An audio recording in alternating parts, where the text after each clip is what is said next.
Once again, everybody, Joe Brown, heavy in the pen, another episode. Honor to be back, bringing in the new year the right way, not the wrong way. And right now, joining me, NFL veteran, former NFL player, Nick Ferguson. Nick, Happy New Year. How's everything going? Happy New Year to you. The year is off to a fast start. Yeah. Nick, when you get around this time of the year and drawing on your experience, what is it like this time of the year, football-wise, if you're either in the playoffs, going to the playoffs, or ending your season? What is that? What is this type of football around this time of the year? Well, I'll tell you, first and foremost, it is frustrating as hell for me.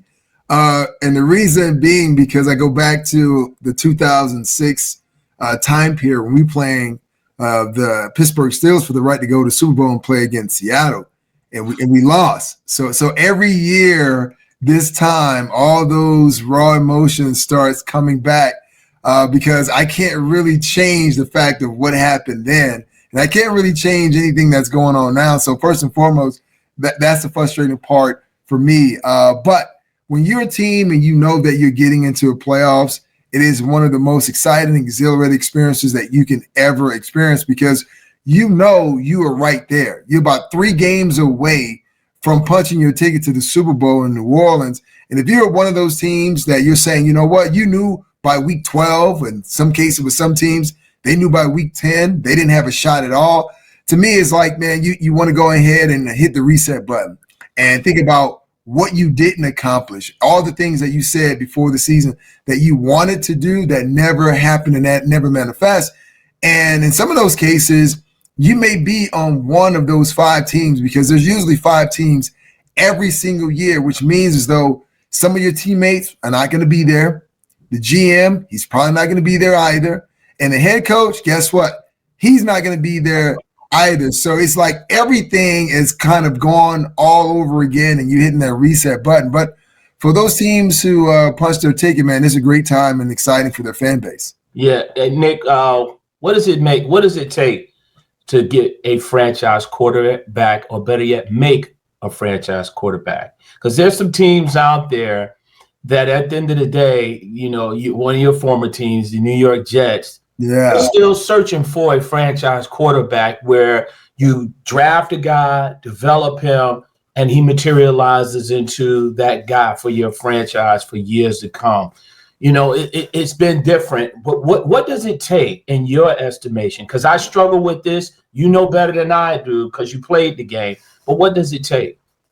First and foremost, it is having a plan. I mean, most teams think, okay, well, you go draft a guy, you look at him and you evaluate him based on what he did on a collegiate level, and somehow he's going to take your franchise from being Clark Kent to Superman. That's not how this happens, right? So when you have a plan, you have to know exactly what you're looking for in a quarterback, and what fits you may not fit the other 31 other teams. And then you have to make sure that you have the right head coach and offensive coordinator in place. The other thing is patience. That's the one thing that none of us have a lot of, but when you talk about the game of football, there's very little patience. If you're going to give up draft capital and you're going to take a guy in the first round, you best put all the talent around him and show that you have patience. And here's why I say that.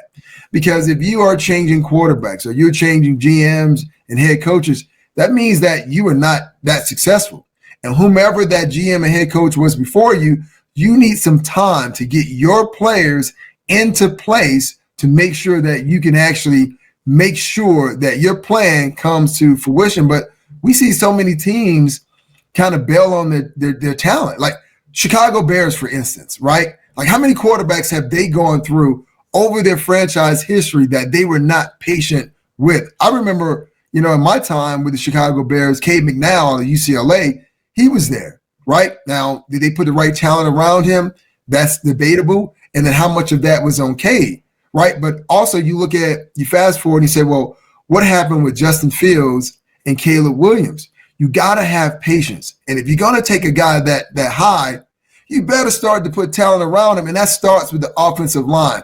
And I would challenge anyone on this. When you look at Caleb Williams and Justin Fields, those two dudes have been criticized a lot.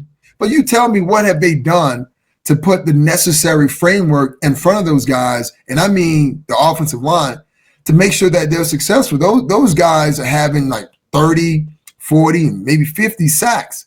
And that's not what you want to do. But there's not a lot of patience when it comes to young quarterbacks. It's just like, pump your brakes. Don't listen to the fan base, because if you listen to the fan base, you're going to be fired. You got to look within the framework of what's in your room. What are you trying to build? And ownership's got to be patient too. Like, everyone wants to win the Super Bowl. There's 32 teams. There's 2 teams that play in the Super Bowl. But every single year, only one team, one head coach, one quarterback hoist up that Lombardi trophy.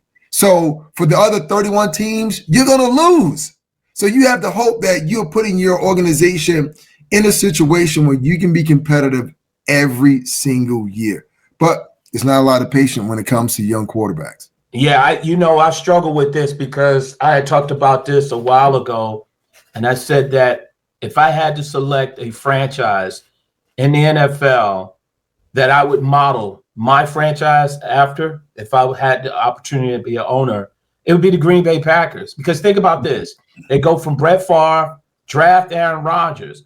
But the key thing that they did in that process from Favre to Rodgers to even Jordan Love, they allowed those guys to sit until they were ready. We know the NFL is a copycat league. Yes, you can catch lightning in a bottle and have a Russell Wilson who will play on a rookie contract and get to a Super Bowl and win and be able to build out your team. I understand that. But then you have guys like Sam Darnold, Baker Mayfield, 2 guys that come from 2 respective organizations in the Jets and the Cleveland Browns, that if you go back throughout the course of their history combined, maybe you could say they had one franchise quarterback over their history. And you're talking about, and no disrespect to Bernie Kosar, Brian Sipe, any of those guys. But if you look at the history, it is, like you said, patience and allowing young quarterbacks to be able to learn the speed of the game. When I hear that phrase, speed of the game, how true is that compared from college to the pros? It is a real thing, but not in the sense that most people look at it, right? Because you hear speed, that's fast, quickness, ability to move back and forth. The speed is going to get there. We see it every single year at the combine, where we're trying to figure out who's going to be the fastest guy, right? And Xavier Worthy was the fastest guy. When we talk about the league and speed, it is how quickly you can move from one play to the other, because you're going to have some bad plays in the league. But if you harp on the negative plays, you will not be able to move forward. And I liken it to like the rear view mirror. Like in your car, you have 3 mirrors, right? But if you're constantly looking into the rear view mirror of the past, you can't move forward. So you have to have a short memory. You have to have a fast processor, because the information is going to come really fast. And it's not always the most talented players that make it through. It's the ones that are able to process information the fastest, because people will tell you, well, Nick Ferguson wasn't the biggest guy. He wasn't the fastest guy. And all of that is true. But guess what? I can process information. Mm-hmm. I know if I make a mistake, I got to move past it, right? And that is part of the longevity from a player standpoint. And that's what we talk about as far as the speed of the game. It's processing information. It frustrates me every week, right? Even watching bowl games where I watch things from a defensive standpoint, and I'm like, how come the guys out on the field are not talking? You see the receivers, the way they lined up. They're lined up for a reason to attack you, because guess what? They have a condensed, reduced split. They're inside the numbers. There's only so many routes that they can run, but I watch it time and time again. Guys just stand there, don't talk, wide receivers run free. This is what we talk about as far as the speed of the game. How quick can you see something, diagnose it, and process it? Is that so? I'll take a term that obviously familiar in covering basketball for many years. When you hear speed in basketball, we hear IQ. Yeah, is that pretty much, would you say, the equivalent of what you're saying, the IQ of the game, and just being able to assess stuff, communicate, collaborate, and coordinate. Is that pretty much along the same lines? Yeah, it is. Case in point, look at what's happening with the Washington Commanders and Jaden Daniels, right? And most people before the draft, they were just kind of like down on Jaden. Well, we didn't really know. You know, he went to ASU, then he transferred to LSU. We don't know what kind of quarterback he's going to be.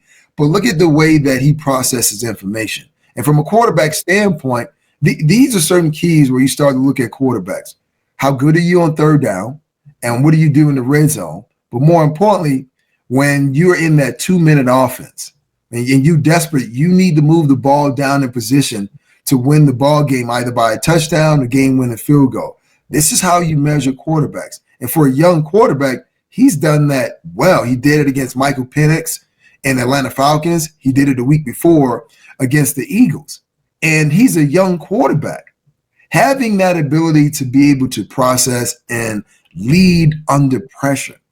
All of those things are so important. You asked me a question about the quarterback position. This is why GMs and head coaches and offensive coordinators fail, because they don't look at it in that particular way. They're always talking about, and you've heard this before, well, look at how the ball jumps off his arm. I mean, out of his hands, and he has an NFL arm. I'm going to tell you this. I don't give a damn about your arm. I really don't. I really don't give a damn about Keep it real. Keep it real. I don't give a damn about your arm. There's two things that I care about as I'm evaluating quarterbacks. What do you have above your neck? And what do you have below your waist? Because the way you think and process information is so important, especially on the run, and then how you move your feet in the pocket, right? This is why I think Joe Burrow, I mean, we can talk about Lamar, we can talk about Derrick Henry, Saquon Barkley, Josh Allen, but for me, the MVP of the NFL is Joe Burrow, because he has all those things. The dude can process information, keep his eyes down the field. I mean, warding off defenders who are trying to tackle him and still throw the ball down the field with accuracy. I mean, that personifies MVP, because it's called most valuable player, not most valuable team or record. Nick, put your GM hat on right now. Better yet, your GM/owner. Put your Jerry Jones hat on. That's what we want to do. Put your Jerry Jones hat on. Wait. Do I really want to put on the Jerry Jones hat the way that things have worked out for Dallas Cowboys? That's all I'm saying. Put your Nick Ferguson hat on. How about that? You gonna put your Nick Ferguson hat on? Yeah. You are in charge of the Cincinnati Bengals. Mm-hmm. You look at what their offense is like. I've already said so many times, time and time again, the biggest threat to the Kansas City Chiefs are the Cincinnati Bengals. But now you have a situation. T. Higgins, deal is up. He's not going to be franchised. He could be a free agent after this year. Jamar Chase has about another year left on his rookie deal. He's been wanting a new contract. When you look at this team, how do you fix this situation without tearing it apart? Because they seem like they're on the cusp of something if they can just go ahead and fix some little different things on the defensive side and basically a little chemistry. How would you fix this situation if you had the opportunity to do so? Well, first and foremost, I'm keeping Burrow and Chase together, right? They've developed that chemistry ever since college. And you got to figure, I mean, every team is trying to get to a certain point where they're trying to be relevant and they're trying to get to the Super Bowl. But at the end of the day, that's going to cost you. It costs you a little, it costs you a lot, but it's going to cost you. And you just mentioned one of the biggest problems with the Cincinnati Bengals is their defense. Yeah. So if you're Zach Taylor, you got a lot of problems that you're trying to fix. I mean, it's like every time you plug one hole, another one opens up. But the idea is, though, you keep your base together. Chase Brown has been a surprise at running back. So that helps you out right there. So you got your quarterback and you got, your wide receiver. You got to fix your defense and you got to fix your offensive line. So you pay Jamar Chase. Hey, man, you say, look, maybe we try to slap the franchise tag on T. Higgins. He's going to want more money. And the way that he's playing, he deserves more money. So you have to figure you're going to lose him. All right. So you go into the draft and you get some young players, right? That way, that gives you about a 4 to 5 year window that you can play around with. And then you can go and try to sign some other guys. Now, what you do, you go to Burrow and say, look, we're trying to keep the band together, like the Blues Brothers. We're trying to keep the band together. So here's what we need you to do, right? Maybe we take some of your money on the back end and we convert it into a signing bonus. So we minimize the amount of money that we're paying you every single year, right? But it allows us to use that surplus to go out and sign more players to make it better. And it is a hard thing to tell a player who has earned his right to demand that type of money that we need you to take a little haircut to make this team much better. But if that player takes the Tom Brady approach, right? Because Tom Brady was severely underpaid with the Patriots, right? But they dominated football for almost 20 years, right? That is the philosophy. Now, players would only do that if they know the organization is truly committed to making a team competitive. Because if I don't feel as though you're being committed and you're trying to make our team better, I'm saying to hell with that. Put the money in the bag and I'm going to be selfish. But for Joe Burrow, I know he wants to win. He's already proven that he can do it. He's already made it to the Super Bowl, and he was about 3 yards shy. If Joe Mixon could pick up the first down, they beat the Rams, but that didn't happen. So the idea is that you know that you can compete in this league. You've shown that you can go into Kansas City and compete against Travis Kelce, Andy Reid, and Patrick Mahomes. You've done it before. So you're right. The biggest threat to Kansas City right now is the Cincinnati Bengals. This is why Andy Reid is like, hey, listen, we're going to sit our starters. We're going to start Carson Wentz against the Denver Broncos, because if the Broncos win, we don't have to worry about Joe Burrow. So we're going to do everything. We're going to take our playbook and we're going to shrink it down really small to make sure our players can go out there and execute. But also we want to give the Broncos an opportunity to win. That, right now, Cincinnati offensively is the most dangerous team that could get into the playoffs, and you don't want that. Yeah, I look at Joe Burrow. It could either go, like you said, Joe Burrow decides to take less money, Tom Brady, or he could be Carson Palmer and say, I'm out of here. I want out. Because you look at Cincinnati Bengals history, they've had a history of not paying guys, been a lot of issues. This is a very pivotal moment in their franchise in which direction they go, especially with Chase and Higgins and among others, Burrow. New York Jets, you played for them. How you fix this situation? Come on, Nick. Help us out. I'm in the tri-state area. Help us out, Nick. Help us out. We coming to you. How do you fix this? Well, tell me that if you're Woody Johnson, you got a DeLorean parked somewhere. Because we're going to need to go back in time to patch up all these holes, man. It's just one of those things. This is not like a quick fix. I don't know if it's going to be Rex Ryan or it's going to be Ron Rivera. I don't know. But New York City is a tough market to play in, to coach in, to do anything in. And where this franchise is right now, unfortunately, they are 4 to 6 years behind everyone else. Because, Tua is already solidified himself with the Miami Dolphins. And you look at Buffalo Bills, Josh Allen isn't going anywhere. So now you have to go out and get a new GM, a head coach, start from scratch. And oh, by the way, you got to go get a quarterback that needs to go out there and be productive in one of the toughest markets in these United States. I'm going to tell you, man, that New York media, cutthroat. And what doesn't help is that, the last time the Jets won a Super Bowl, Joe Willie Namath was a damn quarterback. So they have a tough road ahead. But what they have to do, once again, remember, it's planning and it's patience. And that's one thing New York fan base doesn't have. So, I don't envy the next GM and the head coach walking into this New York situation, but they have to come in with the plan and they have to make sure that they actually stick to the plan. And Woody Johnson has to allow the plan to work itself. If he doesn't, and he listens to all the outside noise, it's just going to be a rinse and repeat for the New York Jets. Oh, man.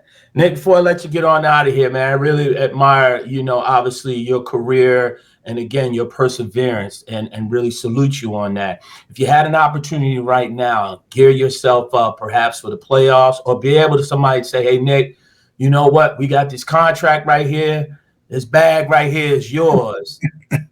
Again, obviously, the ultimate goal for all players is to get a championship or Super Bowl. Yeah. But give me a coach that you would want to play for. If you had the opportunity to go back and have everything all taken care of, who would be that coach that you would want to play for? Dan Campbell and the Detroit Lions. Wow. And the reason I say that, Dan Campbell is a former player like myself, and my former New York Jets teammate Aaron Glenn is their defensive coordinator. And I remember when, Dan Campbell, was named the coach and he had his first press conference and he was talking about biting kneecaps and all of that.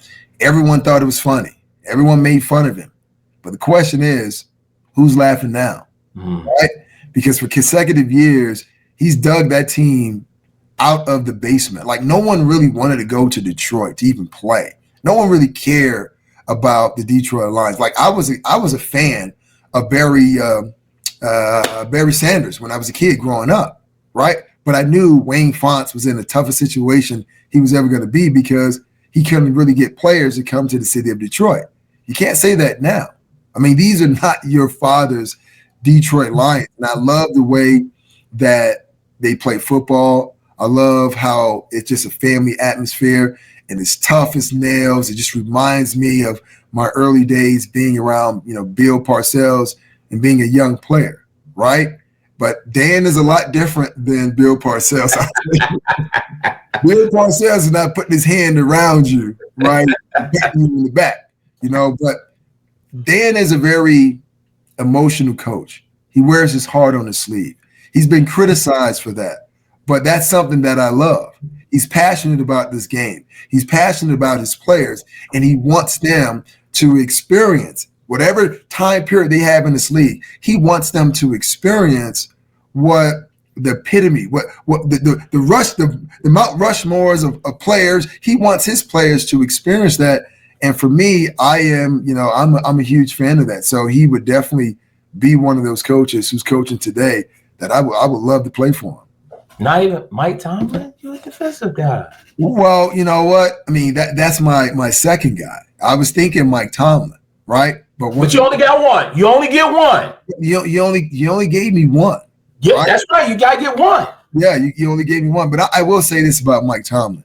That dude is a master motivator, right? The things that he comes up with and how he's able to articulate. And once again, like had you asked me, and this is what I thought you were going, like if there was a franchise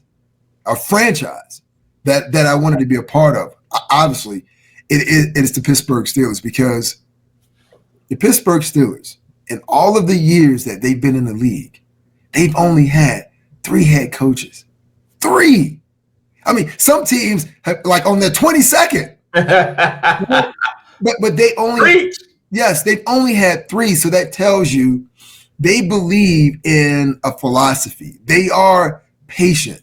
Their fan base is not one of those fan bases that is they're just slinging mud just to sling mud. No, that's still a fan base, is a diehard still a fan base. And even though I grew up in Miami when I was a kid, that was my team.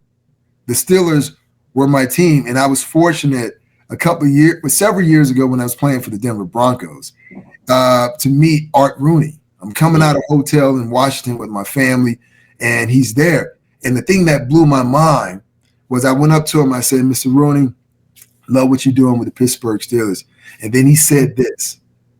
He said, thank you, Nick. I was like, what? This dude knew my name. Right? You gotta be kidding me, man. You serious? So you just, because I was waiting for you to add the part where you go up to him and say, hey, Mr. Rooney, I'm Nick Ferguson. No, I'm coming out of the room. I'm coming out of the hotel, rather. And at the time, to kind of date back how long ago this was, my son, who's now 17, he was 3. Okay. Right? So we coming out of the hotel in Washington. It's like right down the street from the White House. and I recognize him, and my wife is looking at me like, why are you going up to this guy? Right? But I went up to him, and I just want to say, hey, man, I want to thank you for everything that you've done for the game of football and all of this stuff. And then he said my name. He said my name. Now I'm sounding like Beyonce. Say my name, say my name. But he said my name, and it blew my mind. I was like, holy cow, this dude knows who I am, right? So I still hold that true to heart. But that's an organization, man, that I would have loved to play for. Hell, if they call me right now, I'm there, right? Speaking of that, and I know I said it was the last question before I get you out of here, and appreciate the time. If you had not, what's next? What's next for Nick Ferguson? They call and say, hey, Nick, you've done coaching intern, you've been a part of the program, and we see that it's more prevalent than ever, a la a guy like Dan Campbell, D'Amico Ryan's having success, that you can see guys and teams implementing former players into the equation a lot sooner to have that relationship and cohesiveness with players.